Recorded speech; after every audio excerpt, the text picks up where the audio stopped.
Nepal border से उत्तराखंड में जहर परोसने की कोशिश को जवानों ने किया नाकाम। जब्त किए सामान को देख एसएसबी की फोर्स भी हैरान। एक दो नहीं बल्कि 118 बैन किए गए इंजेक्शन के साथ हत्थे चढ़ा नेपाली नागरिक। देवभूमि की रगों में नशे का जहर घोलने की साजिश का खुलासा। मेडिकल जरूरत की आड़ में नशे के लिए इस्तेमाल किए जाते ये इंजेक्शन 35 साल के लड़के ने जो बताया उसे सुनकर ही पैरों तले खिसक जाएगी जमीन। भारत नेपाल सीमा, रात का सन्नाटा और अंधेरे का फायदा उठाकर सरहद पार करने की कोशिश, लेकिन इस बार तस्करों की चाल पर भारी पड़ी मुस्तैदी।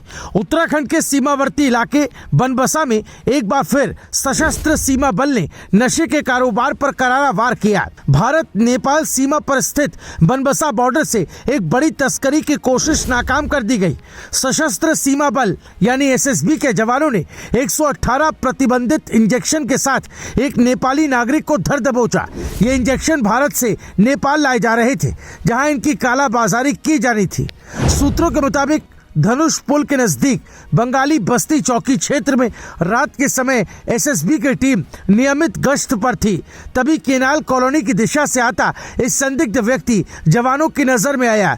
उसकी चाल ढाल और गतिविधियां सामान्य नहीं थी। शक के आधार पर जब उसे रोका गया और तलाशी ली गई तो जो सामने आया उसने सभी को चौंका दिया। उसके कब्जे से 118 प्रतिबंधित इंजेक्शन बरामद हुए। ये ऐसे इंजेक्शन थे जिनका इस्तेमाल मेडिकल जरूरतों के नाम पर किया जाता है, लेकिन असल में इनका दुरुपयोग नशे के रूप में किया जाता है। पूछताछ में आरोपी ने अपना नाम घनश्याम, उम्र 35 साल, निवासी महेंद्र नगर, जिला कंचनपुर, नेपाल बताया। घनश्याम ने शुरुआती पूछताछ में कबूल किया कि वो इन इंजेक्शंस को ऊंची कीमत पर बेचने के इरादे से ले जा रहा था। यानी सरहद के दोनों ओर फैला नशे का खेल अब इंजेक्शन के रूप में युवाओं की नसों तक पहुंचाने की कोशिश रच रहा था। एसएसबी ने आवश्यक कानूनी प्रक्रिया पूरी करने के बाद आरोपी और बरामद माल को बनबसा पुलिस के हवाले कर दिया। पुलिस ने आरोपी के खिलाफ एनडीपीएस अधिनियम के तहत मामला दर्ज कर जांच शुरू कर दी। बनबसा बॉर्डर पहले भी तस्करी के कई मामलों में चर्चा में रहा है, लेकिन इस बार एसएसबी के मुस्तैदी ने एक बड़े नेटवर्क की ओर इशारा कर दिया।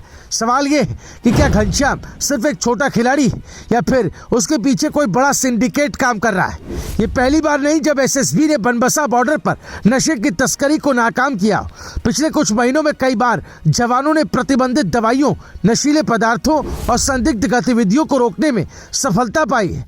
एसएसबी के लगातार गश्त, इंटेलिजेंस इनपुट और संदिग्ध गतिविधियों पर पैनी नजर ने तस्करों की कमर तोड़ दी, लेकिन तस्कर भी नए नए तरीके अपनाने से बाज नहीं आ रहे।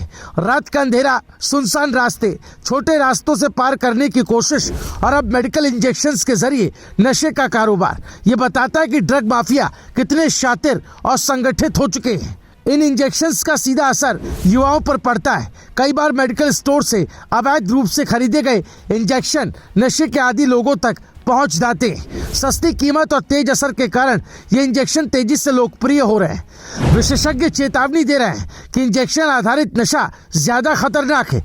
इससे संक्रमण, एचआईवी, हेपेटाइटिस जैसी गंभीर बीमारियों का खतरा भी बढ़ जाता है। यानी ये सिर्फ कानून का मामला नहीं बल्कि एक गंभीर सामाजिक और स्वास्थ्य संकट भी है। लेकिन एसएसबी की इस कार्रवाई ने साफ संदेश दे दिया कि सरहद पर अब हर संदिग्ध कदम पर नजर है।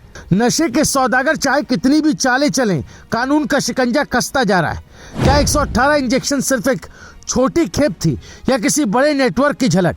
क्या मेडिकल सप्लाई सिस्टम में सेंध लगाकर तस्करी को अंजाम दिया जा रहा है? क्या सीमा पार बैठे बड़े सरगना अभी भी कानून की पकड़ से बाहर है? और सबसे बड़ा सवाल, क्या हमारी युवा पीढ़ी को नशे के लिए नए जाल से बचाने के लिए और सख्त कदम उठाने की जरूरत है?